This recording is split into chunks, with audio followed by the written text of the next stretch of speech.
Good morning, good afternoon, good evening.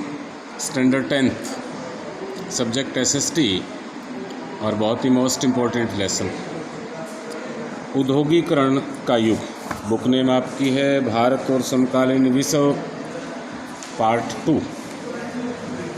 औद्योगिकरण का युग, इंडस्ट्रियलाइजेशन होना। आप अपने दादा दादी आप पूछेंगे कि आज से 40 साल पहले खेती किस तरीके से होती थी, घर के जो क्रियाकलाप थे वो किस तरीके से होते थे।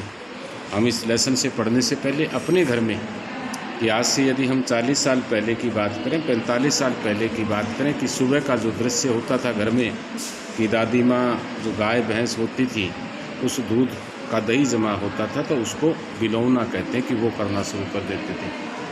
और घर में चाय बहुत कम बनती थी। आमतौर पर यदि कोई रात का भोजन बनाते थे, चाहे वो बाजरा से संबंधित हो, उसका ब्रेकफास्ट करते थे। अधिकांश लोग अपने खेतों में सूर्य उदय होने से पहले पहुंच जाते थे। पूरे गांव में यदि आज 40 और 45 साल की बात करें, एक आधा ट्रैक्टर या एक आधी गाड़ी होती थी।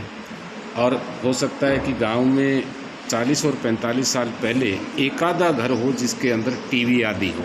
मोबाइल और ये चीज़ें तो थी नहीं किसी प्रकार की। लेकिन उसके बाद जो औद्योगिकरण हुआ, सबसे पहले औद्योगिकरण इंग्लैंड में हुआ।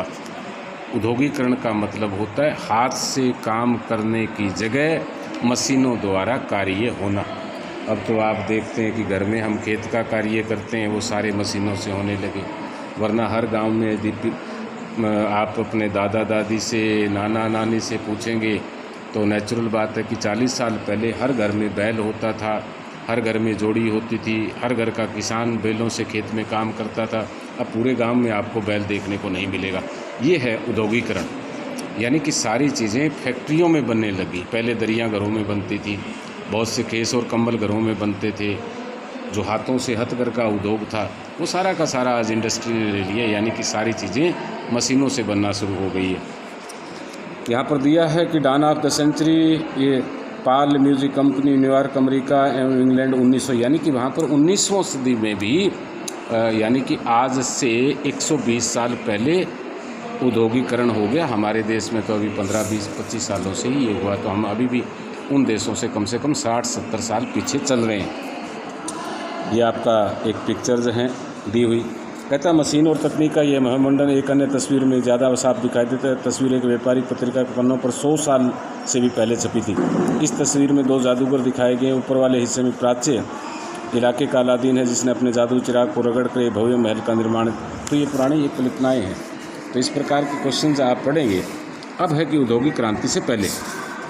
औद्योगिकरण को अक्सर हम कारखानों के विकास के साथ ही जोड़कर देखते हैं। जब औद्योगिक उत्पादन की बात करते हैं, हमारा आशय फैक्ट्रियों में होने वाले उत्पादन से होता है, क्योंकि पहले गांव में छोटा बड़ा उद्योग था और वो एक महीने में जो उत्पादन करता था, आजकल फैक्ट्री के अंदर एक दिन में उत्पादन हो जाता है। मजदूरों की बात करते हैं, हमारा आशय कारखानों में काम करने वाले मजदूरों से ही होता है। औद्योगिकरण का इतिहास अक्सर प्रारंभिक फैक्ट्रियों की स्थापना से शुरू हो गया। कहते हैं इस सोच की समस्या दरअसल इंग्लैंड और यूरोप में फैक्ट्रियों की स्थापना से पहले अंतर्राष्ट्रीय बाजार के बड़े पैमाने पर औद्योगिक उत्पादन होने लगा। यह उत्पादन फैक्ट्रियों से नहीं होता था। बहुत सारे इतिहासकार औद्योगिकरण के इस चरण को आदि औद्योगिकरण का नाम देते हैं। 17वीं और 18वीं शताब्दी में यूरोपीय शहरों के सौदागर गाँव की तरफ रुख करने लगे। वे किसानों और कारीगरों को पैसा देते थे, उनसे अंतर्राष्ट्रीय बाजार के लिए उत्पादन करवाते थे। विश्व व्यापार विस्तार और दुनिया के विभिन्न भागों में स्थापना के कारण चीज़ों की मांग बढ़ने लगी।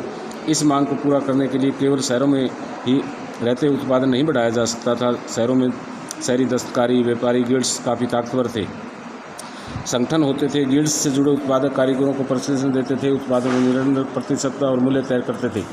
व्यवसाय में नए लोगों आने से रोकते थे। शासकों ने भी विभिन्न गिल्ड्स को खास उत्पादन और व्यापार का अधिकार दिया हुआ था।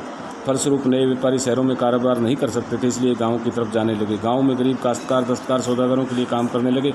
जैसा आपने पिछले साल की पाठ्य पुस्तक में पढ़े, एक समय था जब खुले खेत खत्म होते जा रहे थे, कॉमन्स की बाड़ाबंदी की जा रही थी। अब तक अपनी रोजी रोटी के साझा ज़मीनों, जलवान की लकड़ी, बोरियां, सब्जियां, भूसा, चारा आदि बीनकर काम चलाने वाले छोटे किसान और गरीब किसान आमदनी के नए स्रोत ढूंढ रहे थे। बहुतों के पास छोटे छोटे खेत थे, लेकिन उनसे घर सारे लोगों के पेट नहीं भर सकता था। इसलिए जब सौदागर वहाँ आए, उन्होंने माल पैदा करने के लिए पेश की रकम दी। किसान फ़ौरन तैयार हो गए। काम करते हुए गांव में ही रहते हुए अपने छोटे छोटे खेतों को संभाल सकते थे। कहते इस व्यवस्था शहरों और गांवों के बीच घनिष्ठ में संबंध सौदागर रहते हुए शहरों में थे, लेकिन उनके लिए काम ज़्यादातर देहात में चलता था। इंग्लैंड में कपड़ा व्यवसायी स्टेपल